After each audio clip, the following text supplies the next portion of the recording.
guys, and welcome back to my channel. If you're new here, hello, this is Roaming Required. Here we talk about all things life, food, travel, and of course, London. Today I'm taking you on a cruise along the Thames, but with a twist. Today we're doing a cruise with afternoon tea. Are you ready? I'm ready. Let's go.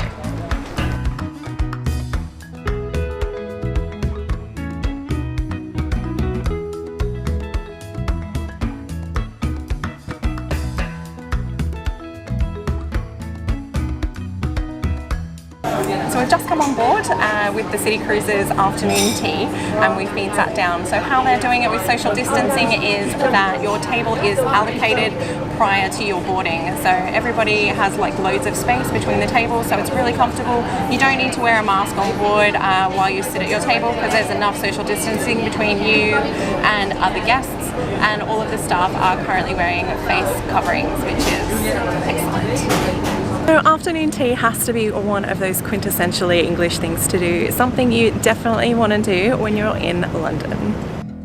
There's loads of different ways to do a fancy afternoon tea. There's loads of themed ones. Just about every fancy restaurant in London has their own version of afternoon tea. I've done a few cruises over the years with snaps with like Tower Bridge and with the Shard and all kinds of other London landmarks that are here on the river. But doing an afternoon tea river cruise is definitely a first. I love the City Cruises. They're just slow enough for you to really slow down and enjoy everything that London has to offer. I can highly recommend it actually. I've done a couple and I find them, every time I do them, I just find them really interesting, and I always learn something. This was London's worst slum. Charles Dickens described Jacob's Island in his novel Oliver Twist. The advantage of doing a river cruise is the amount of London landmarks you get to take in just one trip. Exhibit A, you have the Shard here behind me, the tallest building in Europe, I think it's still holding that. You can have afternoon tea in the Shard. There are loads of other places. I will put some links in the description below in case you're interested in checking any of those out. Over here you have Shakespeare's Globe. So if you're interested in seeing any Shakespeare shows, then definitely see if you can get tickets to the Globe. They do have standing tickets, which are £5, but it does mean you need to stand the entire time. They're basically mosh pit tickets, but they're as cheap as chips. So if you do want to see a theatre show and you don't have a huge budget, then definitely standing tickets are a way of saving a lot of money if you are interested in seeing a theatre program while you're here in London. We're just about to go under the Millenium Bridge. You may recognise this from Harry Potter.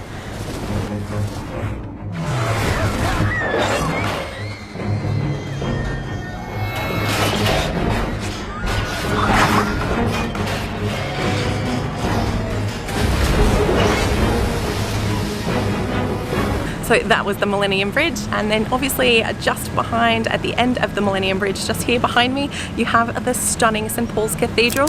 If you have not been to St Paul's, you absolutely must add it to your London itinerary. We do have a full post about St Paul's Cathedral on the blog, so I will put a link in the description below for you to check out when it's convenient. Another landmark for you to see when you're on a river cruise is the Tate. It has some world-class art. It is free to enter, so it is one of those glorious museums in London that you can see, which won't cost you a cent. They do take donations and would be grateful for anything that you do have to spare, but in terms of an entry fee, it is technically free. So behind me you might recognise the London Eye. It is one of London's most famous landmarks. It is also known as the Millennium Wheel, and we'll provide a link to their website in the description below in case you want to check it out and see how they're coping with social distancing while inside these tiny little pods here. Also next to the London Eye you have Southbank, which is a great place to go for a stroll if you're just looking to kill some time, or if you're looking for a free activity to do in London. It is a great one. There is Shrek's Adventure. If you have a family, that might be of interest. I don't really know, I've never been. This building behind me here is County Hall, the Marriott, which is a beautiful property. And we have been inside before, and they do have some stunning rooms.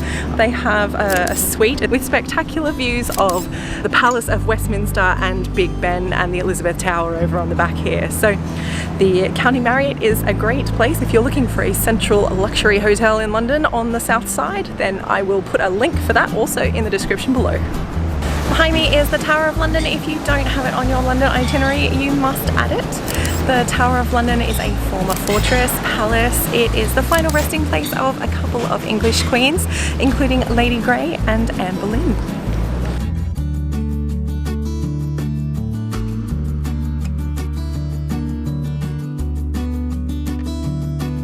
So the stock standard fillings for sandwiches on afternoon tea aboard are egg and cress.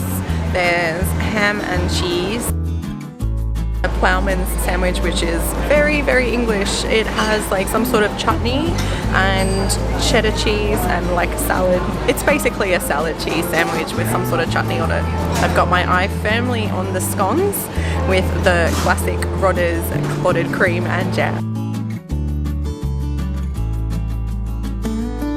Chocolate cake's always good, this one, but it's like a donut but it doesn't have a hole in it. So I would probably go this side of the tray. I do like a good eclair. So afternoon tea is staunched in controversy. There's two different ways of having your scones with jam and cream when you're having afternoon tea. It can be, if you are following the Cornish way, it is jam first, then cream. If you're following the Devonian way, it is cream first, then jam.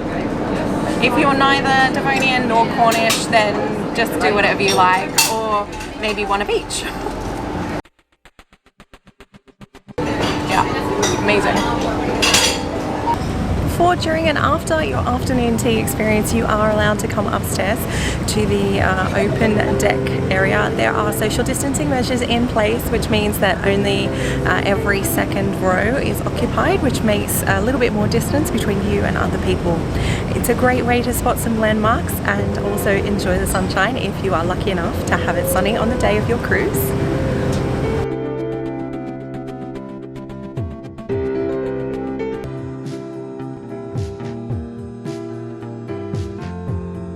So we've just finished our afternoon tea with City Cruises. It was really fun. It was a really nice way of combining two things that I really enjoy. I really love afternoon tea. I think it's a fantastic activity. It's a really good thing to do with friends or a date. It seems to work on so many levels. And obviously a river cruise on the Thames on a beautiful sunny day when it's this warm is just perfect. So that's it guys for our video about afternoon tea cruise on the Thames. I hope you enjoyed it. If you did, please give it a thumbs up, and if you haven't already subscribed to our channel, please do so now. Thanks for joining. Until next time, bye bye.